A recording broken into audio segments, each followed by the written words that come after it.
Hello, friends. Hope you're all doing well in this corona pandemic and hope all gets better very soon.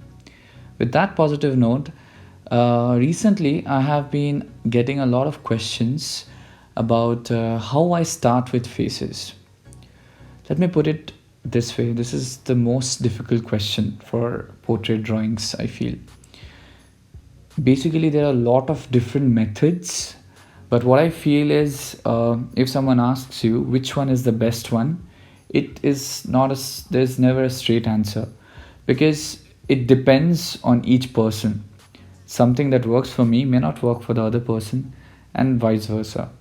So today, like for example, there are grid methods, there are triangular grid methods, there are measuring techniques like you can use your pencil to measure it and try to draw. All these methods are there. I'll put a link also in the description. You can go through those methods. But I personally use one specific method, and today I'll try to explain that. Before I get into the specific technique, one more point I'd like to mention here. If you're wondering which brush I use, it's a basic pencil brush, grainy pencil brush. In the description, you'll find my email ID. If you just want that brush, drop a mail. I'll be happy to send it to you free of cost. Also, another point, though this is Procreate, because I love to keep myself in touch with the traditional art forms, so I try to use as less as layers as possible, and so that keeping the drawing and everything as real as possible. So without any delay, let's jump into the steps.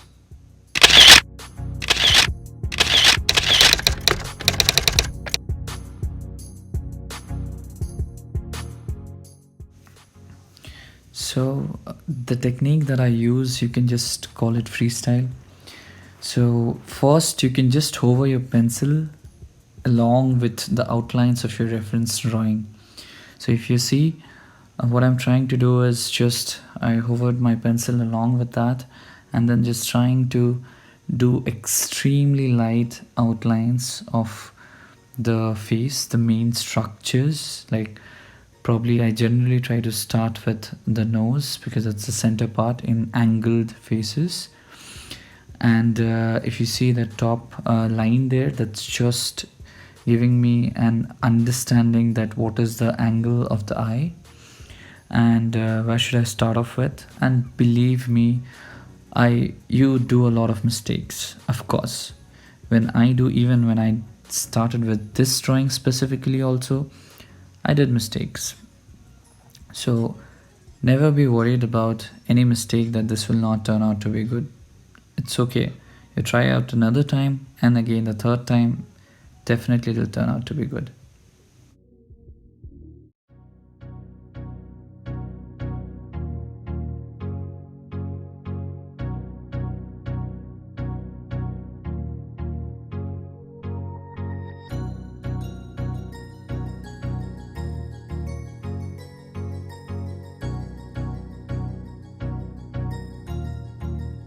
That's good.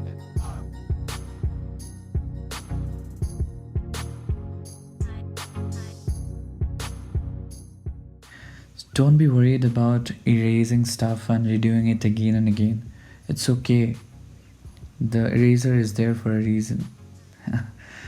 And if you see what I'm doing here now, I'm starting with darkening the outlines little by little, so that this is going to give me a perspective of the drawing. This is the step where you start connecting to your drawing, start feeling what you're trying to draw, what you're trying to achieve. And more importantly, when you're starting off with a drawing, don't bother about you need to make that exact same face. You're not replicating. The mistakes that you make is actually the main identifier of your drawings.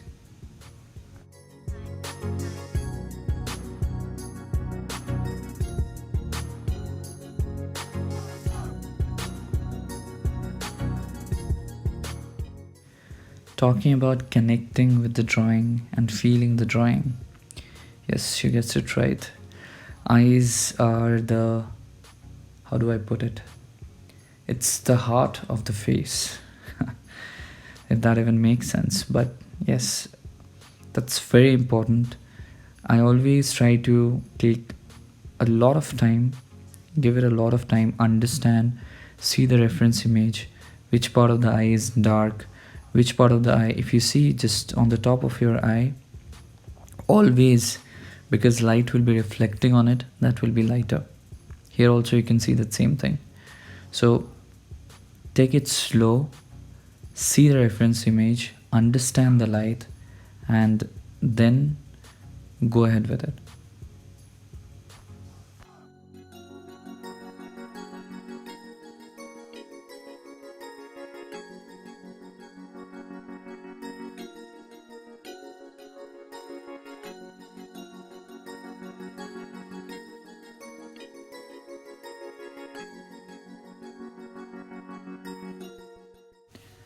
Understanding light and its effects on an object can take your drawing to another level.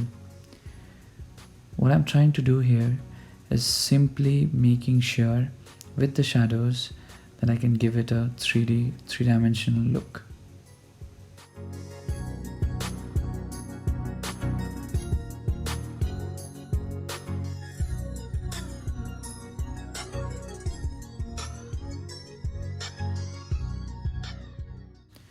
I should definitely mention the person this video is inspired from. No, it's not the girl in the picture.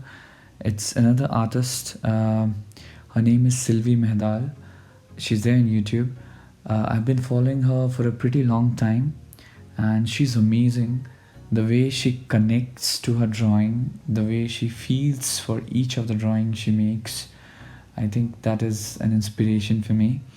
And what I have realized, seeing her work and uh, understanding her work, I've realized this one simple thing. So each stroke, everything, you need to connect to your drawing. Until and unless you do that, it's just merely a drawing.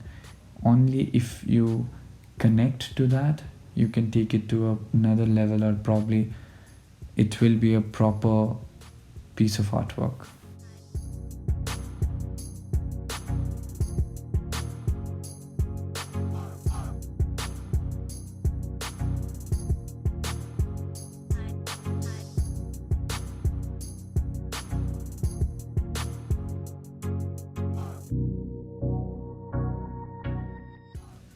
Last but not the least, the skin brings it all together.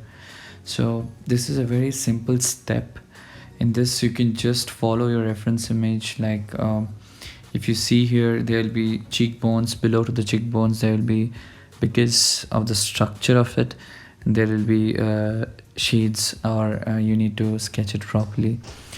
Similarly, the whichever side of hers is facing the light will be pretty um, light, but then the other side has to be darker, the shades there has to be darker. So this is completely, again, totally based on light, and also very simple. So just follow the reference image, and this should be a no-brainer.